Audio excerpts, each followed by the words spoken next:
जो 9वीं कक्षा प्रथम भाषा वह आवाज़, ये द्वितीय लेसन है वह आवाज़।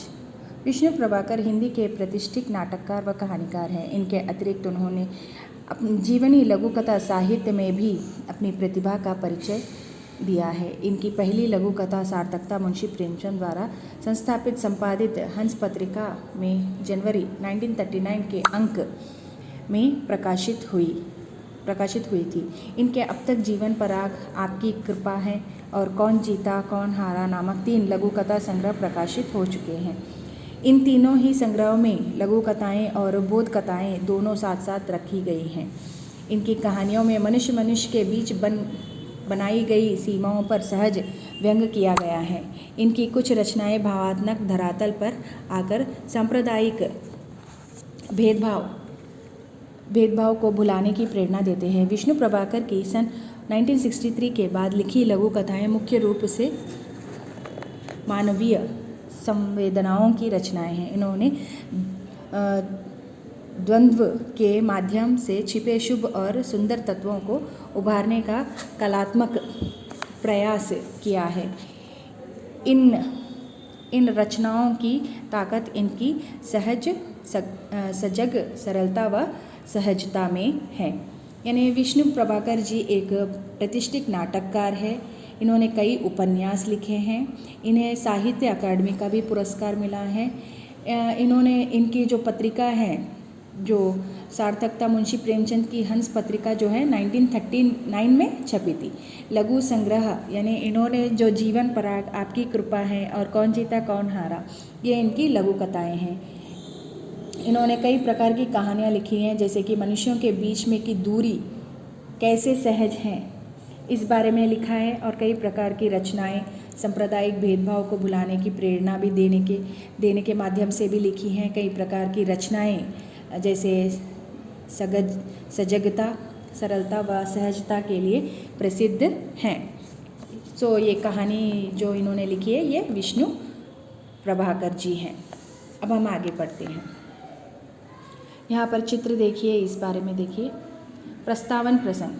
हर किसी के भीतर एक गीत सोता है जो उसी का प्रतीक्षामान होता है कि कोई उसे छूकर जगा दे, जमी परतें पिघला दे और एक धार बहा दे। अज्ञेय यानी यहाँ पर क्या बताया गया है, देखिए इस चीज़ के बारे में आपको जैसे बताया गया है, हर किसी के भीतर में क्या होता है, कौन सा गीत होता है, उसे क्या करना चाहिए। इसका अभिप्राय यह है कि प्रत्येक व्यक्ति के मन में एक अनुभूति होती है जो वह अत्यंत खूबसूरत होती है। उस चीज़ के बारे में जब तक वह सोता रहता है, जब तक हमें मन की बात स्वयं सुनने नहीं लगेगी। यानी हमें इस चीज़ के बारे में पता करना है, यानी हम खुद से कुछ करें। यानी वह जो कार्य आप करेंगे वह सबके लिए अच्छी होनी चाहिए, यानी दूसरों का बुरा हमें कभी नहीं करना चाहिए। अब हम आगे बढ़ते हैं। मूंट जब स्कूल से लौटा तो वह बहुत थका सा था। मूंट यानी एक लड़का, यहाँ चित्र में दिखाई दे रहा है, ये मूंट, इसका नाम क्या है, मूंट है। जब वह स्कूल से लौट के आया वह बहुत ही थका था। घर के दरवाजे में प्रवेश करते ही वह अपनी माँ को मुस्कुराते हुए पाता है। यानी घर में जब वह प्रवेश करता है, यानी घर के अंदर तब वह आता है, तब वह उसकी माँ को मुस्कुराते हुए पाता है। यानी उसकी माँ बहुत ही मुस्कुरा रही होती है। आज उसकी माँ वहाँ नहीं थी, वह अंदर घुसा चला गया। उसने अपने कमरे में जाकर बस्ता पटका और माँ की तलाश में निकल पड़ा। उसका जी कर रहा था कि वह झपट कर माँ के गले से लिपट जाए और रोना मुंह बनाकर उसे डांट पिलाए। आज तुम दरवाजे पर क्यों नहीं मिली? मुझे जोरों की भूख लग रही है। भूख की याद आते ही उसे लगा कि वह जैसे सचमुच ही भूखा है। रोज़ ऐसा होता था। स्कूल से आने पर माँ उसे खाने के लिए दे देती थी, लेकिन आज जब वह उलट पुलट हो गया, आखिर बात क्या है, माँ कहाँ गई? यानी वह हर रोज़ स्कूल से घर आने पर उसकी माँ वहाँ पर उसी का इंतज़ार करती थी, उसे खाने के लिए कुछ न कुछ देती थी। पर आज क्या हुआ, उसकी माँ वहाँ नहीं थी, क्योंकि उसे बहुत ही भूख लग रही थी। सोचता सोचता वह रसोई के पास वाले कमरे में जा पहुँचे। यानी वह सोचते हुए माँ कहाँ चली गई, हर रोज़ वह आते ही मुझे कुछ खाने को देती है और आज वह नहीं है, कहाँ पर चली गई, यह सोचते हुए वह आगे रसोई के पास पहुँच गया। वहीं बैठकर वे लोग खाना खाया करते थे। वे लोग बहुत अमीर नहीं थे, उनके घर में बढ़िया सी खाने की मेज़ भी नहीं थी, लेकिन फिर भी जिस दिन किसी का खाना होता उस दिन 2-3 छोटी छोटी मेज़ें जोड़कर उन पर चादर बिछा दी जाती थी और खाना लगा दिया जाता था। यानी उनके पास खाने के लिए कोई ऐसी चीज़ नहीं थी जो साथ बैठकर खा सके, तो वह क्या करते हैं वो लोग, फिर भी जिस दिन किसी को खाना होता तो वह 2-3 छोटी छोटी मेज़ें जोड़कर एक बड़ी सी चादर बिछा देते थे और सब लोग एक साथ बैठकर खाना खाया करते थे।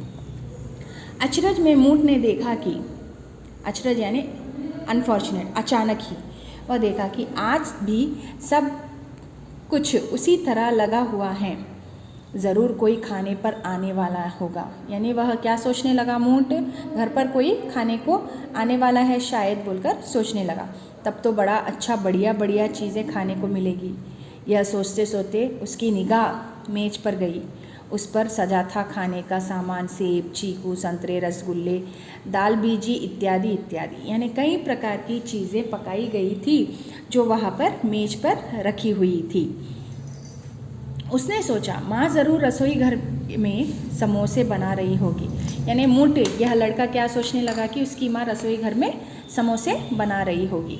रामू भी दिखाई नहीं देता, वह ज़रूर बाज़ार गया होगा। यानी रामू भी दिखाई नहीं दे, वह भी बाज़ार गया होगा, वह सोचने लगा। पिताजी शायद अभी तक दफ्तर से नहीं आए, वे मेहमान को लेकर आएंगे, वे हमेशा ही ऐसा करते हैं। पर पम्मी अभी तक क्यों नहीं आई, ज़रूर उसके स्कूल में आज कोई ख़ास बात है। उसे लगा जैसे वह अकेला है, आसपास कोई नहीं है। सामने फल और मिठाई देखकर उसके पेट में ज़ोर ज़ोर से चूहे दौड़ने कूदने लगे। वह घर के सभी सदस्यों के बारे में सोचता है कि घर पर कोई नहीं है, माँ रसोई में है, पम्मी अभी स्कूल से नहीं आई, पिताजी शायद दफ्तर से नहीं आए, शायद वह उनके मेहमान को लेने के लिए जाते, हमेशा वैसा करते हैं, शायद मेहमान को लाने गए, या सोचने लगा। पर उसे मेज पर देखी सभी चीज़ों को देखकर उसे पेट में चूहे दौड़ने लगे, यानी उछल कूद, यानी उसे उतनी भूख लग रही थी ताकि वह कुछ खा ले। तभी उसने सुना जैसा कोई उसका नाम लेकर धीरे से पुकार रहा हो। यानी उसके अंदर से एक आवाज़ आई, वह उसे मालूम ही नहीं है, पर उसे ऐसा लगा कि उसे कोई पुकार रहा है। मूठ, उसका नाम मूठ ही तो है ना, तो उसके अंदर से एक आवाज़ आई। मूठ चौंक पड़ा, उसने एक कदम घूमकर पीछे की ओर देखा, लेकिन वहाँ तो कोई भी नहीं था।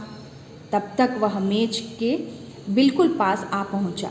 अब वह सब कुछ भूल गया। उसने हाथ बढ़ाकर चीकू उठाया, एक रसगुल्ला लिया और इधर उधर देखकर उसने दोनों चीज़ें खाई, लेकिन बार बार उसे ऐसा लगता रहा जैसे किसी ने उसका नाम लेकर पुकारा है। मूठ, तुमने ठीक नहीं किया, यह चोरी है, तुमने माँ से नहीं पूछा। यानी उसके अंदर से एक आवाज़ आई, मूठ, यानी उस लड़के ने खुद से सोचने लगा कि बिना किसी को बताए वह रसगुल्ला और चीकू उठाकर खाने लगा और बिना माँ को पूछे वह खा रहा था। इतने में चीखती चिल्लाती उसकी बड़ी बहन पम्मी भी वहाँ आ पहुँची। यानी उसकी बड़ी बहन जो पम्मी वहाँ पर आ गई। उसने तेज़ी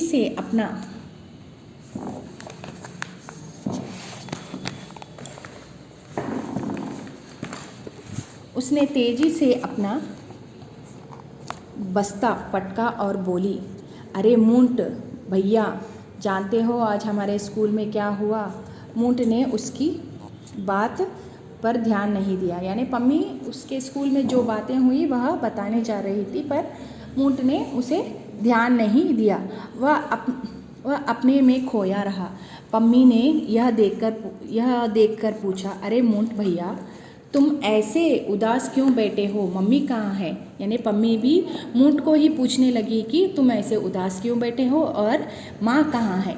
मूठ तल्खी से बोला, मैंने मम्मी को नहीं देखा। यानी वह एकदम निराश होके कहने लगा कि मैंने मम्मी को नहीं देखा। पम्मी बोली, तो आओ हम देखते हैं, आज अशोक चाचा चाय पर आने वाले हैं, वह उन्हीं के लिए समोसे बना रही होगी। यानी पम्मी क्या कहती है कि उनके कोई अशोक चाचा आने वाले हैं, शायद उनके लिए ही वह समोसे बना रही होगी।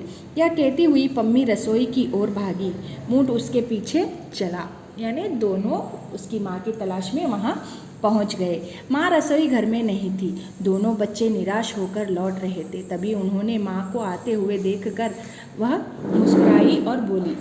यानी यहाँ पर क्या बताया जा रहा है, पम्मी जो उसकी माँ को रसोई में ढूंढने जाती हैं पर उसे नहीं मिलती है, और वैसे ही तब वे लौट कर आने लगती हैं, तब उन्हें माँ दिखाई देती हैं और वह दोनों मुस्कुराते हुए बोलते हैं, मुझे ज़रा देर हो गई, आज तुम्हारे अशोक चाचा आ रहे हैं, उनको हमारे मोहल्ले की बर्फ़ी बहुत अच्छी लगती है। यानी उनकी माँ मूट और पम्मी से क्या कहती है कि उनके अशोक चाचा घर पर आ रहे हैं, उन्हें अपने मोहल्ले की बर्फ़ी बहुत पसंद है, वहीं लेने गई थी। यानी उनकी माँ बर्फ़ी लेने बाज़ार गई थी। अच्छा आओ कपड़े बदलो, हाथ मुँह धो, तुम्हारा नाश्ता तैयार करती हूँ। यानी उनकी माँ क्या कहती हैं, आप लोग मुँह हाथ पैर धोकर तैयार हो जाओ, मैं आप लोगों के लिए नाश्ता तैयार करती हूँ। दोनों बच्चे तैयार होने के लिए चले गए।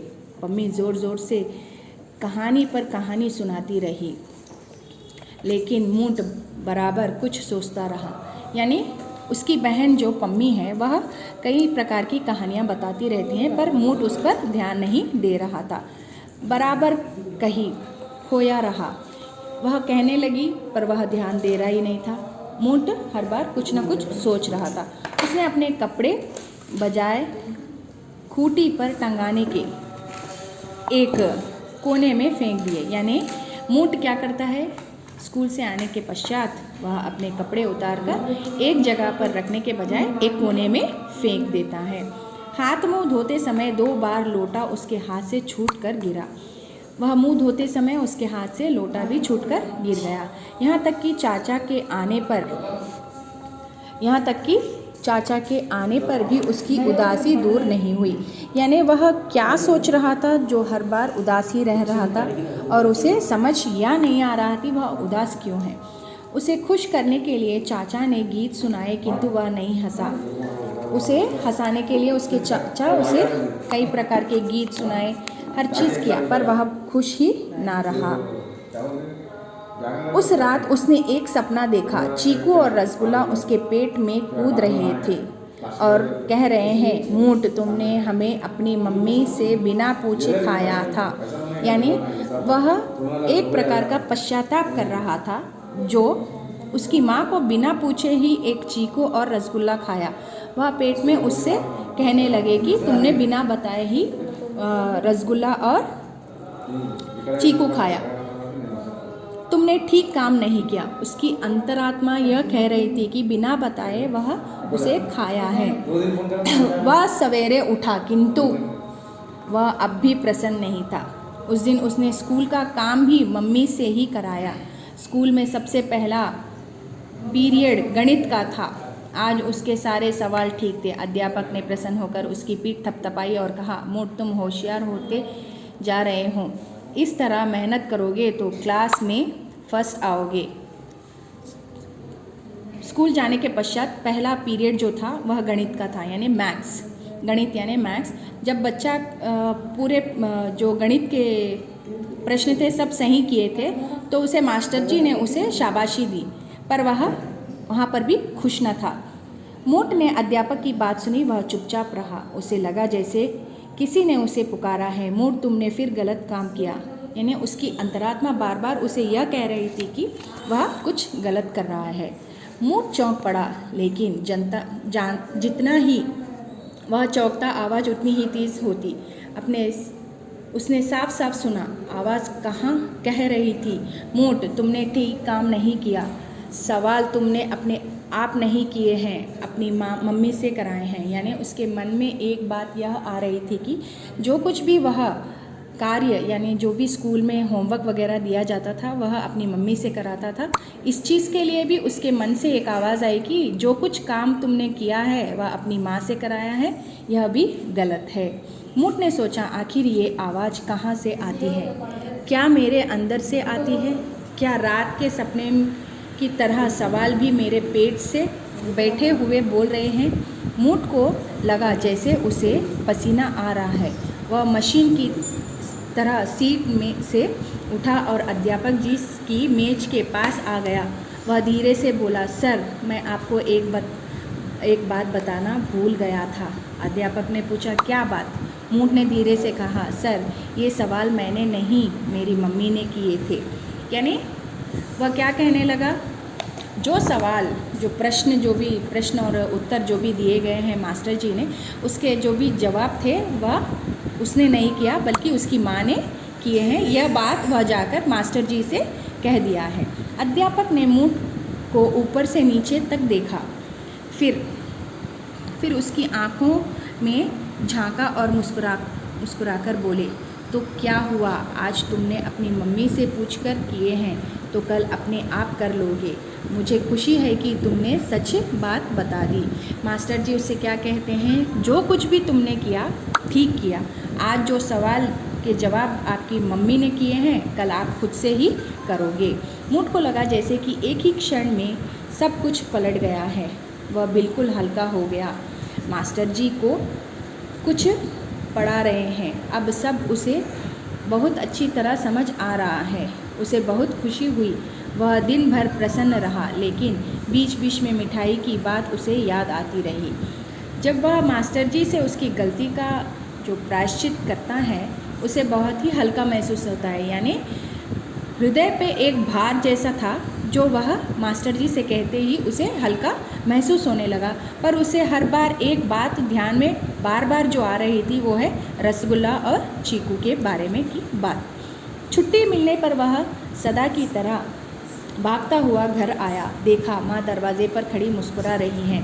वह उसने गले से चिपट गया। मूट बोला, मम्मी मम्मी, मैं तुम्हें एक बात बताना भूल गया था। कल जब मैं घर आया था तो तुम मुझे यहाँ नहीं मिली थी। मुझे बड़ी भूख लग रही थी। तुमसे बिना पूछे मैंने एक रसगुल्ला और एक चीकू उठाकर खा लिया। यानी वह अपनी माँ से जो कल की बात थी वह बिना बताए जो रसगुल्ला और चीकू खाता है वह अपनी माँ से कह देता है। मम्मी एक क्षण को गंभीर हुई, फिर मुस्कुराकर बोली, तो कल तुमने चोरी की थी, लेकिन कोई बात नहीं, देर से ही सही तुमने मुझे बता दिया। यानी उसकी माँ क्या कहती है, देर से ही सही पर वह तो सच कह दिया है। आओ कपड़े बदलो, मैं तुम्हारे लिए नाश्ता लगाती हूँ। लेकिन हाँ बेटा, तुम्हें अपनी अपराध स्वीकार करने के लिए किसने कहा? यानी माँ उसे कहती हैं कि तुमने जो काम किया था कल वह बात कबूल करने के लिए किसने कहा है?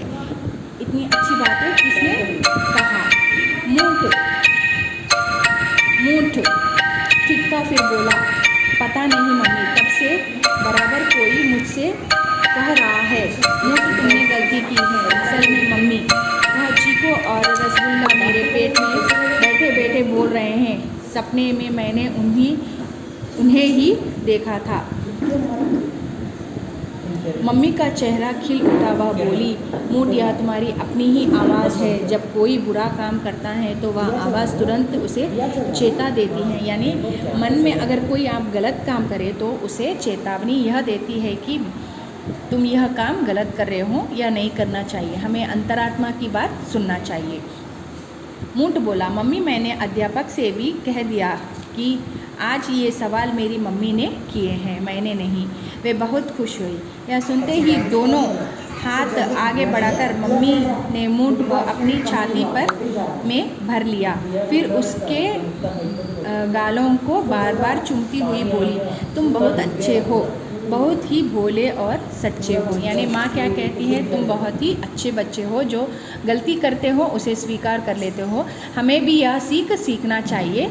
यानी किसी को भी हमें झूठ नहीं कहना चाहिए और कोई गलती करे तो उसे स्वीकार कर लेना चाहिए। धन्यवाद।